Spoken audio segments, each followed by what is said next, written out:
Stress.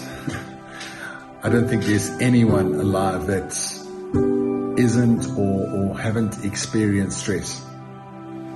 When we hear the word stress, we automatically feel tense. Stress can lead to sleeping restlessly, feeling irritable or moody, or forgetting little things. With absolutely no stress, we can tend to become lame and inactive. But a certain stress can motivate us, like public speaking or just giving you that little edge in a race. But when it's continuous day in and day out, it actually begins to change your brain. Chronic stress, like being overworked or having arguments at home, can affect your brain's size, its structure, and how it functions, right down to the level of your genes, your DNA.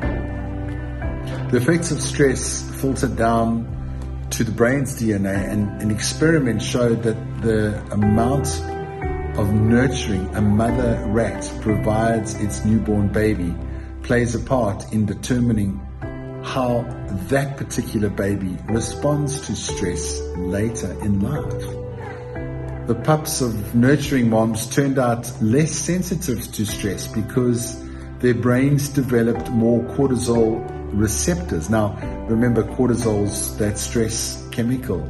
So these cortisol receptors stick to cortisol and actually dampen the stress response. The pups of negligent moms, however, had opposite outcomes, which means that they were more sensitive to stress throughout life. These are considered epigenetic changes, meaning that they affect which genes are expressed without directly changing the genetic code. And these changes can actually be reversed if the moms are actually swapped. But there's a surprising result. The epigenetic changes caused by one single mother rat were passed down to many generations of rats after her. In other words, the results of these actions were inheritable. So you may be experienced or have lived with anxiety. Can you imagine that it might not even be your fault, that you have inherited this from a long lineage of really stressed out ancestors? Sometimes there's a life challenge and we have like an automatic stress reaction. And then that automatic stress reaction causes a lot of stress in our body, which then causes us to have another automatic stress reaction to that. And then we get into a downward spiral. But if we're practicing mindful awareness, we can have a life challenge, a big disaster, a health risk like a pandemic or a family crisis. Our initial reaction may be negative, but then we apply mindful awareness to that. We restore balance, and then we can respond with wise words, thoughts, and actions. And that's why it's so key for us to catch that in terms of our mental health awareness. I'll never forget, at school, I used to play cricket, and we had one wicket keeper that just knew how to stress you out. You'd come on as a batsman, and this wiki would just be chirping the whole time, hurling abuse and insults. And if you did not keep your cool, calm composure and not be affected by that challenge, well, if you didn't do it, you'd be bowled out or you'd be caught out. Because he knew how to rile you, he knew how to get your stress levels up. And as soon as we get stressed, we make mistakes. We make obvious mistakes.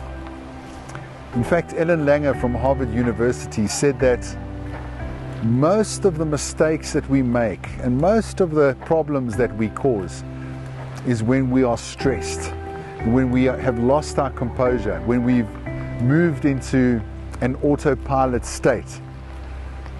In fact, she said that 47% of our day we are on autopilot, and we make decisions on autopilot, and those decisions cause us problems. So where do you feel stress? Where do you feel stress in your body? Think about it. Where do you feel stress in your body? Do you know? So when you're stressed, does it affect your body?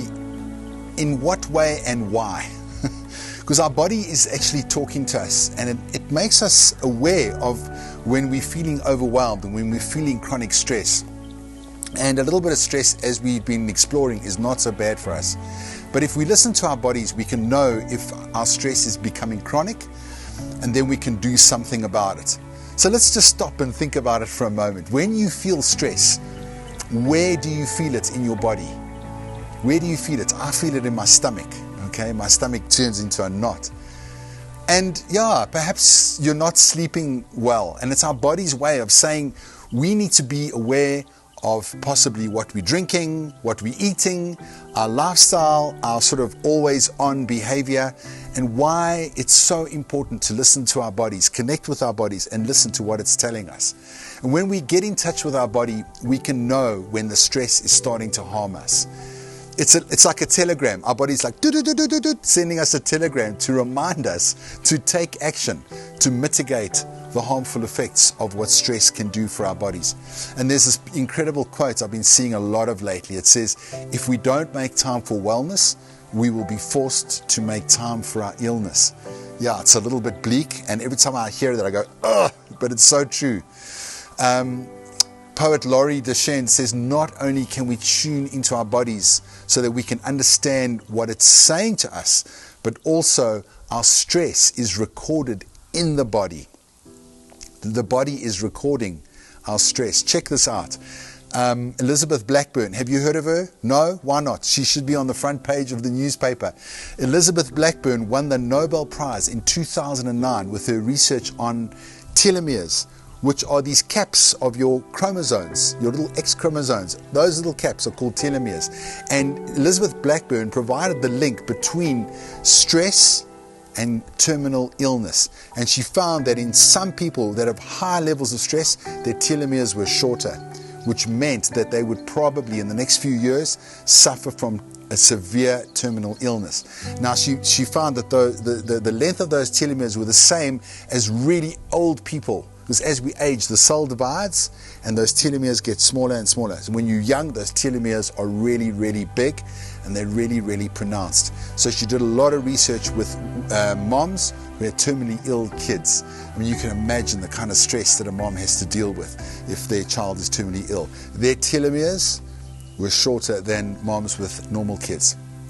So there's the direct link between stress being recorded in the body.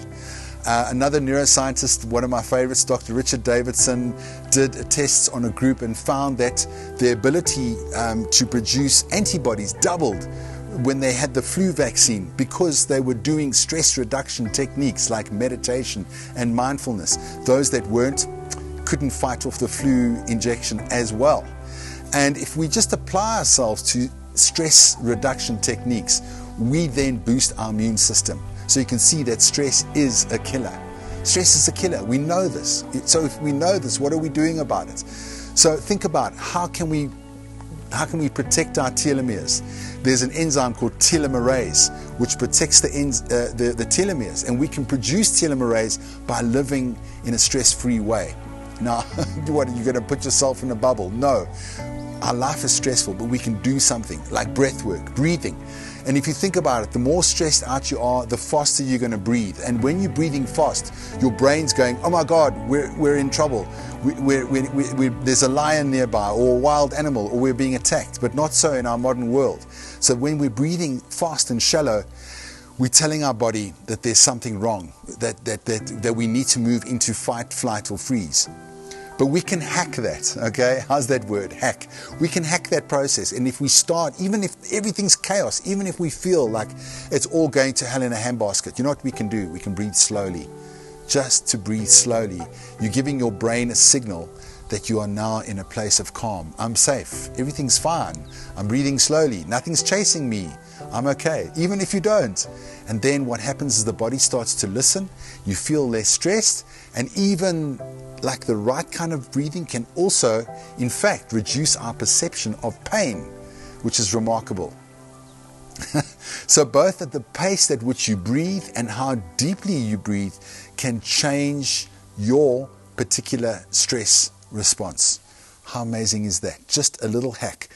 And be aware of your breathing. And you can just slow your breathing down wherever you are. You might be driving, you might be watching telly, you might be in a meeting, and just be conscious of just slowing it down with your breath, even if it feels strange to do so. Just try it. So we can talk about stress reduction all we want, which is fantastic. These ideas, these philosophies can really help us, but nothing works like an actual stress reduction practice, like taking that medicine. So let's jump into the first practice in the Beyond Burnout series, practice 1. I'll see you there.